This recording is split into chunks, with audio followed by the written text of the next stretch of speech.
ओम शांति। आज 26 जनवरी 2026 की शिव बाबा की मुरली के गहरे सागर में गोता लगाने के लिए आपका स्वागत है। आज की मुरली का जो सार है वो बहुत शक्तिशाली है। जिस पिता को, जिस परमात्मा को हमने आधा कल्प भक्ति मार्ग में पूजा, ढूंढा, वो अब हमें सम्मुख बैठकर पढ़ा रहे हैं। और ये कोई साधारण पढ़ाई नहीं है। इसी पढ़ाई से हम मनुष्य से देवी देवता बनते हैं। तो आज हम कोशिश करेंगे कि मुरली के हर पहलू को, उसके प्रश्नोत्तर, धारणा के सार, वरदान और स्लोगन को सिर्फ सुने नहीं, बल्कि उसे गहराई से समझें। तो चलिए शुरू करते हैं। सबसे पहला और बुनियादी सवाल जो बाबा ने मुरली में उठाया है, भक्ति और ज्ञान, इन दोनों रास्तों में आखिर इतना बड़ा अंतर क्या है? बाबा इसे कैसे देखते हैं? मुरली में बाबा बहुत बहुत स्पष्ट रूप से एक रेखा खींचते हैं। वो कहते हैं कि भक्ति मार्ग, खासकर जब वो द्वापर और कलयुग में होता है, तो वो दुख और अंधश्रद्धा का मार्ग बन जाता है। लोग तीर्थों पर भटकते हैं, काशी से लेकर बद्रीनाथ तक चक्कर काटते हैं, लेकिन जिनकी वो पूजा कर रहे हैं उनके बारे में जानते कुछ भी नहीं। उनकी असल जीवन कहानी या बायोग्राफी से पूरी तरह अनजान है। इसी को बाबा ब्लाइंड फेथ या अंधी श्रद्धा कहते हैं। अच्छा। ये बायोग्राफी न जानना वाली बात बहुत दिलचस्प है। ये सिर्फ एक जानकारी की कमी नहीं है, है ना? क्या इसका मतलब ये है कि भक्ति में जो आधार है वो भावना है और ज्ञान में अनुभव और समझ है? यही मूल अंतर है। बिल्कुल, आपने इसे सही पकड़ा। भक्ति भावना प्रधान है, उसमें प्रेम है, लगन है, पर ज्ञान की रोशनी नहीं है। इसीलिए तो बाबा मुरली में लक्ष्मी का उदाहरण देते हैं। लोग मिट्टी या पत्थर की लक्ष्मी की मूर्ति बनाते हैं, उसे खूब सजाते हैं, पूछते हैं, धन मांगते हैं। लेकिन अगर उनसे पूछें कि ये लक्ष्मी कौन थी, उनका राज्य कब था, कितने समय चला, तो उनके पास कोई जवाब नहीं होगा। ज्यादा से ज्यादा शायद ये कहेंगे कि सतयुग की महारानी थी। हाँ, बस।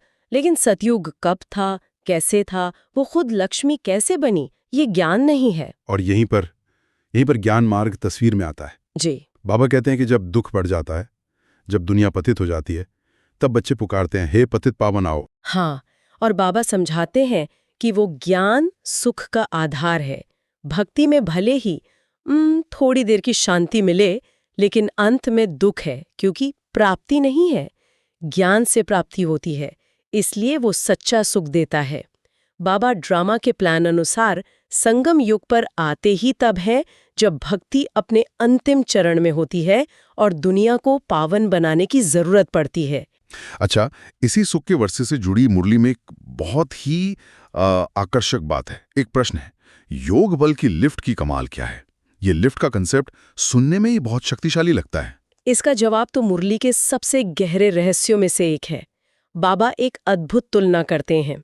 वो कहते हैं कि आत्मा को सीढ़ी उतरने में, यानी अपनी सबसे पवित्र सतो प्रधान अवस्था से गिरकर सबसे पतित तमो प्रधान अवस्था तक आने में पूरे 5000 वर्ष लगते हैं। एक पूरा कल्प। 5000 साल? ये तो बहुत लंबा समय है। जी। 16 कला से 14, फिर 12 और अंत में कलाहीन बनने की ये यात्रा 5000 साल की है। लेकिन कमाल की बात यह है कि चढ़ने के लिए 5000 साल नहीं चाहिए। योग बल की लिफ्ट से आत्मा 1 सेकंड में ऊपर चढ़ जाती है। 1 सेकंड में? हाँ, 1 सेकंड में जीवन मुक्ति का वर्षा मिल जाता है। लेकिन 5000 साल का हिसाब 1 सेकंड में चुकतू होना, ये सुनने में थोड़ा अविश्वसनीय लगता है। क्या ये एक घड़ी वाला सेकंड है या ये उस संकल्प के क्षण की ओर इशारा है जब आत्मा की दिशा बदल जाती है? बहुत अच्छा सवाल है। ये निश्चय के संकल्प का ही सेकंड है। वो 1 सेकंड जब आत्मा को ये यथार्थ पहचान हो जाती है कि मैं कौन हूं और मेरा कौन है। जिस पल ये निश्चय बुद्धि में बैठ जाता है कि मैं आत्मा हूं और मेरा पिता परमात्मा शिव है, उसी क्षण से चढ़ती कला शुरू हो जाती है। अच्छा। वो 1 सेकंड पिछले 63 जन्मों के पापों के बोझ को काटने की विधि शुरू कर देता है। इसीलिए बाबा मुरली में कहते हैं, ये याद की यात्रा है, मनमना भव। बस मुझे याद करो। हाँ, बस मुझे याद करो तो तुम्हारे विकर्म विनाश होंगे। मुरली में जिन की कहानी का भी उदाहरण है, जो सीढ़ी चढ़ता और उतरता रहता है। कई लोग सवाल उठाते हैं कि भगवान को ऐसी क्या जरूरत पड़ी कि वो हमें ये खेल खिलाते हैं? बाबा इस धारणा को भी साफ करते हैं। वो कहते हैं कि ये कोई भगवान की मजबूरी नहीं है, न ही वो हमें दुख देना चाहते हैं। ये एक अनादि अविनाशी बनाया हुआ खेल है, एक ड्रामा। बिल्कुल, जैसे दिन के बाद रात और रात के बाद दिन आता है, वैसे ही इस सृष्टि चक्र में सुख के बाद दुख और दुख के बाद सुख आता है। ये लिफ्ट उस चक्र से निकलने का नहीं, बल्कि दुख के चक्र को समाप्त कर सुख के नए चक्र की शुरुआत करने का साधन है। और वो साधन है पिता की याद। पिता की याद। तो ये योग बल की लिफ्ट एक तरह से आध्यात्मिक दुनिया का क्वांटम लीप है ना, जहाँ समय के नियम ही बदल जाते हैं। हाँ, बिल्कुल कह सकते हैं। 5000 साल की गिरावट का असर एक जन्म की शक्तिशाली याद से खत्म हो जाता है।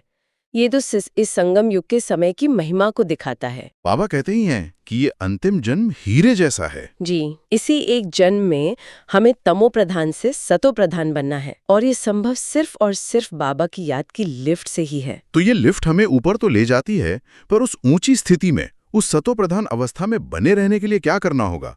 मुरली में इस पर एक बहुत स्पष्ट निर्देश है, एक आह्वान है। हाँ, और वो आह्वान है पवित्रता का। बाबा हम बच्चों को संपूर्ण निर्विकारी बनने के लिए कहते हैं। मुरली में मुख्य विकार काम को बताया गया है। बाबा कहते हैं कि इस एक विकार पर जीत पाने वाला ही जगत जीत बनता है। यही वो मुख्य दुश्मन है जिसने आत्मा को द्वापर युग से पतित बनाया है। पर बाबा इसी एक विकार पर इतना जोर क्यों देते हैं? क्रोध, लोभ, मोह, अहंकार, ये भी तो विकार हैं। जगत जीत बनने का कनेक्शन सिर्फ काम विकार पर जीत से ही क्यों है? क्योंकि बाबा के अनुसार यह देह अभिमान की जड़ है।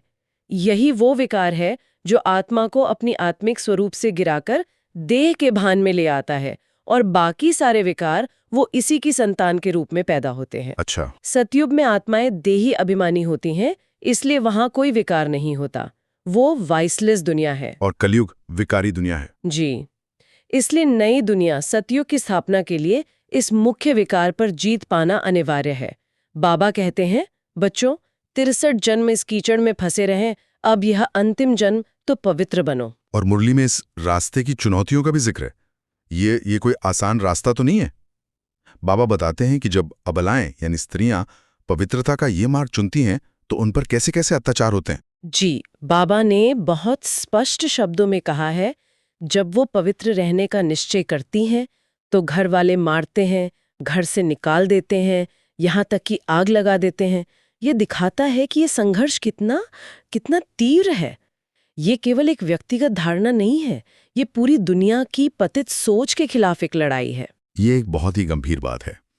क्या मुरली इस पर कोई समाधान या शक्ति का स्रोत भी बताती है कि ऐसी परिस्थितियों का सामना कैसे किया जाए? हाँ, बिल्कुल। बाबा सिर्फ समस्या बताकर नहीं छोड़ते, वो समाधान भी देते हैं। वो कहते हैं, बच्चों तुम्हें मेरी श्रीमत पर चलना है। श्रीमत यानी श्रेष्ठ मत। वो कहते हैं कि मैं तुम्हारा रक्षक हूं, तुम सिर्फ पवित्रता का व्रत लो, बाकी मैं तुम्हारी रक्षा करूंगा। वो हिम्मत देते हैं कि भले कितने भी तूफान आए, तुम श्रीमत पर अड़े रहो। मतलब ये एक तरह का बलिदान है। हाँ, स्वर्ग की स्थापना के लिए ये बलिदान तो देना ही पड़ेगा। ये दिखाता है कि ये पुरुषार्थ केवल व्यक्तिगत मुक्ति के लिए नहीं है, बल्कि विश्व परिवर्तन के महायज्ञ में एक आहुति है।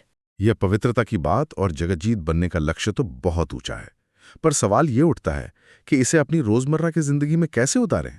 मुरली का अगला हिस्सा, धारणा के लिए मुख्य सार, शायद हमें इसी के लिए कुछ प्रैक्टिकल कदम देता है। निश्चित रूप से। धारणा का मतलब ही है जीवन में धारण करना। आज की मुरली में सार के 2 मुख्य बिंदु हैं। पहला, विश्व का मालिक बनने के लिए मुख्य काम विकार पर जीत पानी है और संपूर्ण निर्विकारी बनना है। ये कोई विकल्प नहीं है, ये लक्ष्य तक पहुंचने का एकमात्र रास्ता है। जगतजीत बनने का आधार। एकदम। और दूसरा बिंदु? दूसरा बिंदु सेवा से जुड़ा है। बाबा कहते हैं, जैसे तुम्हें बाप आकर मिले हैं, वैसे ही सबको बाप का परिचय दो।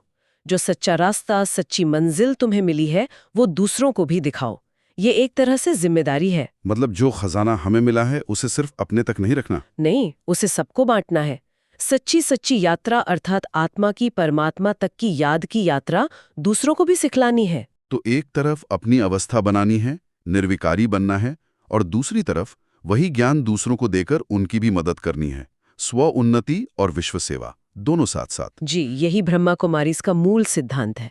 अब इसी धारणा से जुड़ा हुआ आज का वरदान है, जो उस अवस्था का बहुत सुंदर चित्र खींचता है। हाँ, आज का वरदान है, गम की दुनिया सामने होते हुए भी बेगमपुर की बादशाही का अनुभव करने वाले अष्ट शक्ति स्वरूप भव।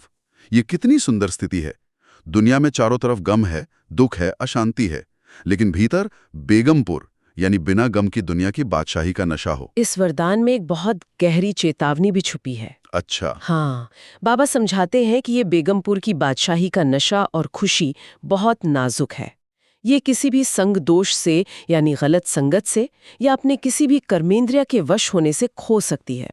बाबा ने चेताया है कि अगर किसी भी कर्मेंद्रिय के धोखे में आ गए या किसी गलत संग में फंस गए तो अपनी अष्ट शक्तियां खो देंगे और बेगमपुर के बादशाह से कंगाल बन जाएंगे। तो ये वरदान सिर्फ एक आशीर्वाद नहीं बल्कि एक निरंतर जागृति का इशारा है।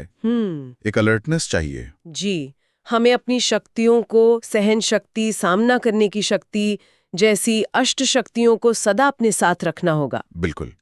और इन शक्तियों को धारण करने के लिए, इस वरदान को स्वरूप में लाने के लिए जिस एक चीज की सबसे ज्यादा जरूरत है वो आज के स्लोगन में बताई गई है। हाँ। और आज का स्लोगन है, दृढ़ता की शक्ति सदा साथ हो तो सफलता गले का हार है। ये तो जैसे सारी बातों का निचोड़ है, एक बहुत शक्तिशाली संकल्प। एकदम। ये स्लोगन धारणा और वरदान को एक सूत्र में पिरोता है। निर्विकारी बनने की धारणा हो या बेगमपुर के बादशाह बनने का अनुभव हो, दोनों के लिए दृढ़ता की शक्ति अनिवार्य है। पुरुषार्थ में उतार चढ़ाव आएंगे, माया के तूफान आएंगे, लोग विरोध करेंगे, लेकिन अगर संकल्प में दृढ़ता है तो सफलता निश्चित है। कोई भी विघ्न रोक नहीं सकता। नहीं, सफलता फिर आपके गले का हार बन ही जाएगी। तो आज की मुरली की हमारी इस यात्रा में हमने भक्ति की अंधी श्रद्धा से लेकर ज्ञान के प्रकाश को समझा, 5000 साल की गिरावट को याद की, 1 सेकंड की लिफ्ट से पार करने की विधि जानी और पवित्रता के दृढ़ संकल्प से जगतजीत बनकर अपने दिव्य अधिकार को पाने के आह्वान को महसूस किया। और मूल विचार यही है कि जिस गिरावट में आधा कल्प लग गया, उसे सच्ची लगन और दृढ़ निश्चय के साथ इसी एक जन्म में याद के 1 सेकंड से पलटा जा सकता है। यह संगम युग के इस एक छोटे से जीवन की अद्वितीय महिमा है, जिसे बाबा ने हीरे जैसा कहा है। आज की मुरली में देलवाड़ा मंदिर का जिक्र एक यादगार के रूप में किया गया है।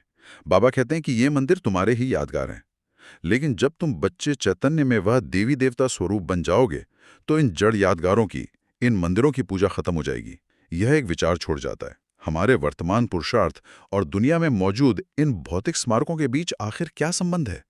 क्या हमारा आंतरिक आध्यात्मिक परिवर्तन इस भौतिक दुनिया और उसके इतिहास को बदलने की शक्ति रखता है? जब चैतन्य स्वरूप तैयार हो जाएंगे तो क्या जड़ यादगारें वाकई अप्रासंगिक हो जाएंगी? ओम शांति।